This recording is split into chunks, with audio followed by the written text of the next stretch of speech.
Estamos con Santiago Londoño, gerente de ASEP. Santiago, muchas gracias por estar con nosotros. ¿Y cómo llegas tú a la gerencia? ¿Cómo llegas tú a ser parte de tu proyecto de vida, a estar en esta compañía? Yo llego a la compañía, ingreso en el rol de director comercial, manejando los procesos del front, ventas, mercadeo, servicio, logística de salida.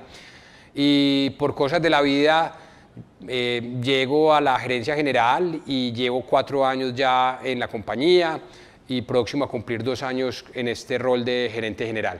¿Qué ha sido lo más difícil, lo más retador en esta pandemia? Ha sido un proceso que inicialmente lo ve uno como una crisis, pero tiene que pasar rápidamente a una oportunidad para capitalizar muchas cosas. Y yo creo que ha sido temas muy bonitos porque lo que mejor o lo que más me ha enriquecido a mí como persona es poder estar con un equipo humano donde se vive un propósito, donde la gente está cada vez más conectada con la filosofía organizacional, con los valores, y que todos estamos con esos sueños, aceptando una realidad que estamos viviendo, pero nunca renunciando a esos sueños. Ustedes nacieron en una crisis. Si usted nos puede contar de la historia de ASEP y de qué han aprendido precisamente de crear e innovar en tiempos de dificultad. ASEP nace hace 80 años en medio de una crisis generada por la Segunda Guerra Mundial, donde los electrodomésticos de la época eran importados y en ese momento las materias primas, el acero, el hierro, inclusive las fábricas que hacían los electrodomésticos se dedicaron a hacer productos y todas esas materias primas a destinarlas para la industria militar. Don José, con su visión e ingenio, que sabía reparar electrodomésticos porque aprendió desde muy joven, observando y siendo inquieto, vio una oportunidad en esa crisis y empezó a abastecer el mercado. Empezó a fabricar cocinetas, estufas, luego neveras, lavadoras. Vio una oportunidad en esa crisis. Eso no pasa simplemente de la noche a la mañana. Hay que tener visión, ingenio, hay que estar leyendo y olfateando el mercado. Durante estos 80 años ASEP ha tenido diferentes crisis, inclusive hasta la de hoy voy a contar otra que es muy interesante. Por los lados del 99 y el año 2000, en Colombia había una crisis porque había una contracción económica muy fuerte y se había caído el sector de la construcción y nuestra compañía, por sus productos, tiene mucho que ver con el sector de la construcción, las viviendas. En ese momento de esa crisis del país, ASEP estaba haciendo unas inversiones bastante importantes y digamos que lo toma o llega a esa crisis en un momento donde ASEP financieramente estaba sobreendeudado con unas inversiones importantes. Y don José, en su sabiduría, en ese momento toma 3 decisiones muy importantes.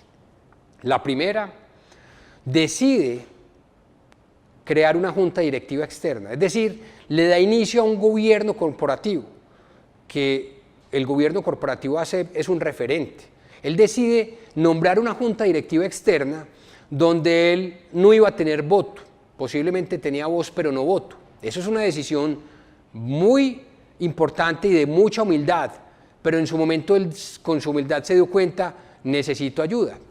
La segunda decisión ya con ese gobierno corporativo y esa junta es, en esa crisis tan compleja, donde también la inversión que se estaba haciendo era construyendo una planta, se decide actualizar el portafolio e invertir en tecnología en medio de una crisis. ¿Pero cómo se logra eso?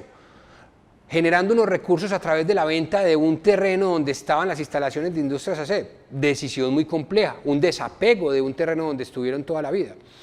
Pero son decisiones que se toman en medio de una crisis bastante importantes. Un gobierno corporativo para tener gente pensando distinto y ayudándole a la compañía. Una decisión de futuro de invertir en tecnología en una nueva planta y en un portafolio más moderno. Y esa situación llevó a que los mismos trabajadores, en medio de esa crisis, le dijeran a don José, ponemos a disposición nuestros salarios para que usted tome un porcentaje de nuestros salarios y sirva para financiar la compañía. Don José, dentro de su sabiduría, le respondió, no voy a tomar ningún porcentaje, lo que voy a hacer es subirles el salario porque ahora es que los necesito más conectados y comprometidos con esta compañía para salir adelante. Son 3 decisiones en medio de una crisis muy bonitas y que son un caso y un ejemplo para todos los que están acá viendo esta conversación. Y la coyuntura actual, que tiene unas particularidades muy complejas, que como dije al principio, empieza como una crisis y nosotros como administración activamos un comité de crisis, empezamos a tomar medidas de choque, pero rápidamente nos empezamos a adaptar y a estar en modo acción, empezamos también a capitalizar oportunidades. Hablemos de estrategia. ¿Cómo cambió la forma de hacer planeación estratégica en una compañía como ASEP? Nosotros tenemos un propósito superior, una filosofía organizacional, es decir, tenemos un para qué hacemos las cosas, un qué ofrecemos, que es esa propuesta de valor, y una estrategia que son los cómo, y hemos venido ejecutándola, pero cuando llega esta coyuntura, tenemos que hacer unos cambios importantes en los tácticos, sin perder nuestro propósito superior y esa visión que tenemos, pero sí hacer unos movimientos rápidos que nos permita estar alineados con el entorno, con las nuevas necesidades del consumidor y administrar riesgos, tendencias del consumidor, administrar y poner, digamos, sacarle provecho a una muy buena cultura organizacional, a trabajar más con la gente, más cerquita. Entonces, digamos que la estrategia en su propósito, en su filosofía, posiblemente no ha cambiado, pero en sus cómo sí ha tenido unos ajustes importantes para bien, porque nos ha hecho esta situación una organización más flexible, más ágil, y cosas que anteriormente decíamos que no se podían hacer o que tardaban mucho, hoy las estamos haciendo más rápido, más eficiente, y estamos obteniendo unos resultados desde el proceso y desde muchos sueños que teníamos mucho mejores. Nosotros siempre hemos dicho que es bueno vivir en crisis, desde luego en una crisis positiva, no en una crisis tan dolorosa y compleja como la que se ha vivido, pero sí vivir en un estado de ganas de cambiar y de evolucionar. Ustedes durante la pandemia se dieron cuenta que eran capaces de hacer cosas que nunca se imaginaron. Si nos puede contar un ejemplo de eso que hicieron. Antes de responderte eso, te cuento una frase que para nosotros es muy valiosa y que nos inspira a hacer las cosas. Don José, nuestro fundador, siempre ha dicho que uno con hambre se vuelve creativo, porque él vivió eso. Él viene de una familia muy humilde y aguantó física hambre. Y hoy el hambre que tenemos las organizaciones es hambre de generar empleo, de generar ingresos, de crecer, de mantenernos en un ambiente complejo. Eso nos llevó entonces a que como equipos de la organización pudiéramos acelerar muchas cosas, desde esa transformación digital, por ejemplo, desde tener canales no presenciales, que antes nosotros decíamos que una persona, una familia compre una nevera sin verla va a ser muy difícil, y hoy una persona puede verla en una página web, después a través de un WhatsApp corporativo hacer preguntas y después ir a un contact center, a llamar a nuestra línea de servicio y comprar una nevera.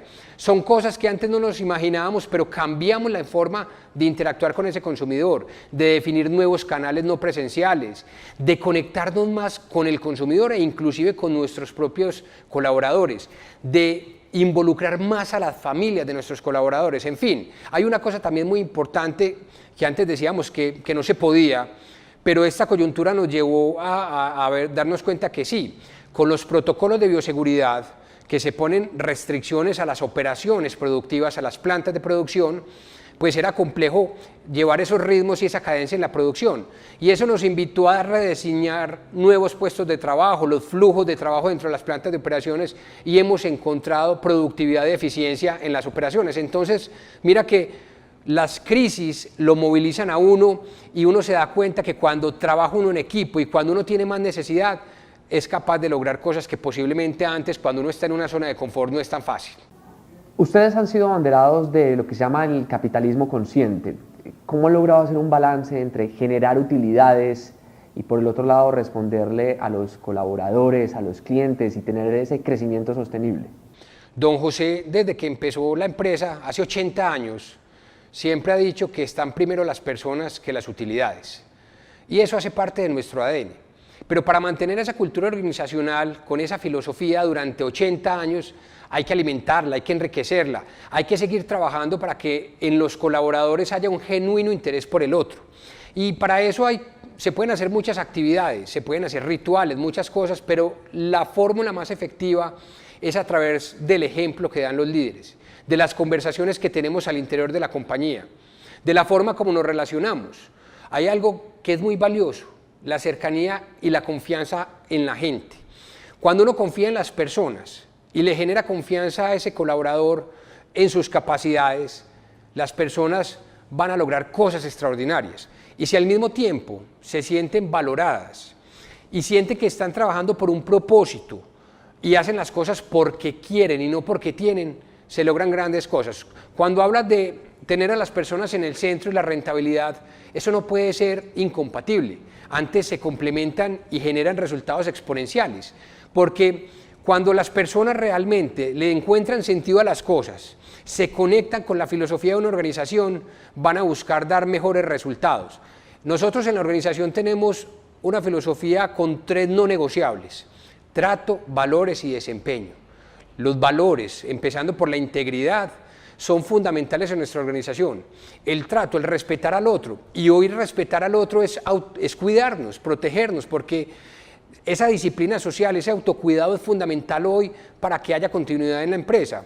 Y el desempeño, desde luego, tenemos que apuntarle unos objetivos, cumplir unas metas, pero siempre la combinación de las 3 cosas, trato, valores y desempeño, porque no ganamos nada con que un colaborador tenga muy buen desempeño, pero no viva los valores o irrespete o trate mal a las personas. Entonces, en nuestra cultura organizacional está el poner a las personas en el centro, y la combinación de confianza, de propósito, de empoderar y creer en el otro, cuando se junta con esas personas en el centro, se vuelve una compañía más rentable, porque los procesos se hacen con amor y con más eficiencia y efectividad. Uno de los grandes retos de las compañías es precisamente el de los valores, y sobre todo en empresas de gran tamaño. ¿Cómo han logrado ustedes consolidar esa cultura en todos sus empleados?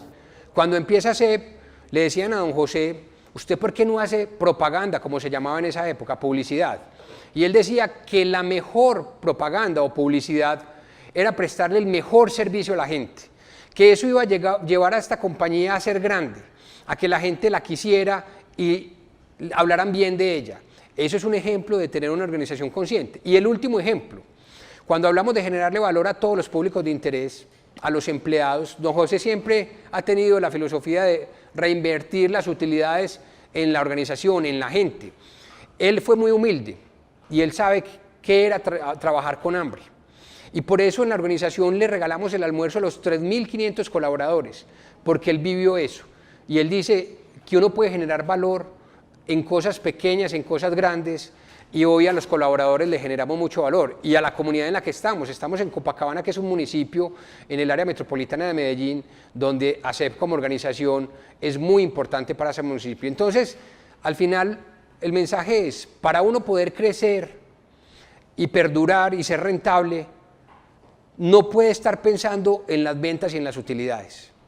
Tiene que estar pensando en el para qué existe, en cómo generar valor y en cómo estar en el corazón de los consumidores y las familias, y en tener a sus colaboradores conectados y queriendo mucho esta organización, porque cuando uno quiere a su organización y vive al interior de la organización ese propósito superior de hacer familias y hogares felices, en cualquier momento de verdad o en cualquier proceso lo vamos a reflejar a nuestros consumidores. Hablemos del futuro. ¿Cuáles son las tendencias que ustedes están analizando para un negocio como el de ustedes? ¿Qué están observando que le viene al mundo? Esta coyuntura nos llevó a darnos cuenta de lo frágiles que somos como humanidad. Hoy nos tiene acorralados un virus, pero mañana nos puede tener acorralados el no tener aire puro, el no tener agua. Por lo tanto, los consumidores están cada vez más conscientes de las empresas, de la filosofía, de qué hay detrás de una marca, si es una empresa sostenible, y sostenible en las 3 dimensiones: social, ambiental y económica. Por lo tanto, esto es una gran oportunidad para las organizaciones, para nuestras compañías, de seguir trabajando en esas dimensiones y seguir generando valor. Entonces, no sabemos qué va a pasar en un futuro, pero sí tenemos que estar preparados para poder alinearnos con esas necesidades del consumidor y poder generar una propuesta de valor que estén alineadas con esas necesidades y con esas tendencias. Los cambios urbanísticos, por ejemplo, la hiperconectividad, los consumidores con propósito, los consumidores que no quieren tener muchas cosas, pero sí quieren disfrutar de las cosas. En fin, hay una gran cantidad de tendencias que se están viviendo. Algunas pueden ser coyunturales por lo que estamos viviendo, pero otras van a permanecer. Y una de ellas es esa compra por canales no presenciales y esa interacción con los electrodomésticos. Dicen que hemos entrado a la era del cuidado. ¿Por qué es tan importante hoy cuidarnos más, cuidar de los otros? La tecnología, los edificios, los portafolios, todo eso evoluciona, todo eso cambia. Las personas también evolucionan desde sus capacidades, pero al final la esencia de las personas son lo que hace una organización distinta a otra, su filosofía, su cultura organizacional. Cuidar a las personas siempre ha sido importante para las organizaciones. Es que las personas son las que hacen que las cosas pasen, cuando le creen, cuando trabajan porque quieren y no porque tienen, y cuando están conectadas con ese propósito superior. Esta coyuntura nos mostró una cosa muy bonita. Posiblemente las compañías cuidamos a las personas de puertas hacia adentro de las organizaciones. Y esas fronteras se eliminaron con la coyuntura, porque muchos nos fuimos a trabajar desde nuestras casas. Y trabajar desde nuestras casas eliminó la frontera de qué era el trabajo y qué era estar en la familia. Y eso nos invitó a que nos preocupáramos por la salud física, emocional y financiera de nuestros colaboradores y de sus familias, porque al final es su entorno. Y nos llevó también grandes retos, a tener un balance entre la vida y trabajo, porque el trabajar desde la casa generaba unos riesgos enormes. Pero sí mostró que cuidar a las personas desde toda su dimensión como ser humano, conectarnos como personas, como seres humanos, desde la vulnerabilidad, desde los sueños, desde los miedos, desde la transparencia, nos lleva a que realmente las compañías interioricen sus valores y la gente diga, vale la pena lo que hago. Santiago, ¿qué significa para ustedes mejorarle la vida a la gente más allá de que tengan un electrodoméstico en su casa? Nos enorgullece mucho poder llevar calidad de vida a muchas familias de Colombia, porque increíblemente todavía en Colombia hay 1.6 millones de familias que cocinan en leña o con ACPM, con otros elementos o materiales que son nocivos para la salud. Eso es increíble. Increíblemente todavía hay muchas familias que tienen neveras demasiado viejas, que consumen demasiada energía. Una nevera está conectada a las 24 horas y es el 50% del consumo de la energía de una casa. Entonces, al final nosotros lo que vendemos no son productos. Los productos son el medio para generar esa calidad de vida. Cuando uno le da la posibilidad a una familia, a una mamá, que a través de una lavadora, y esto fue un estudio que se hizo muy bonito, donde se evidenció que cuando llega la lavadora a una familia que antes tenía que lavar a mano una mamá, la calidad de vida se impacta de una manera impresionante. Esa mamá libera tiempo. Uno podría decir que nosotros estamos liberando tiempo, generando calidad de vida para que esa mamá o ese papá puedan estudiar con sus hijos, puedan alimentarlos mejor. Cuando una familia antes tenía que comprar el diario porque no tenía dónde guardar sus alimentos, y llegue una nevera que es eficientemente energética, pero le dé la posibilidad de conservar sus alimentos y poder comer alimentos sanos, alimentos buenos, eso genera calidad de vida. Por último, Santiago, cuando Nelson Mandela llegó a Sudáfrica a ser presidente, él se vio en la necesidad de poner a la gente de acuerdo para lograr una visión. ¿Qué tenemos que hacer para precisamente eso, tener un proyecto común? Hay que construir juntos, cada uno desde su rol, cada uno desde su responsabilidad, cada uno desde sus deberes y derechos, cada uno desde sus capacidades, pero tiene que ser juntos. Propósito, convicción, no protagonismo ni ambición. Y de esa manera podemos encontrarnos y podemos darnos cuenta que el mejor negocio es que a todos nos vaya bien. Don José tiene una frase también muy bonita, y es que el mejor negocio es dejar ganar al otro, es que todos ganemos. Y de eso se trata. Aquí no pueden haber ganadores ni perdedores.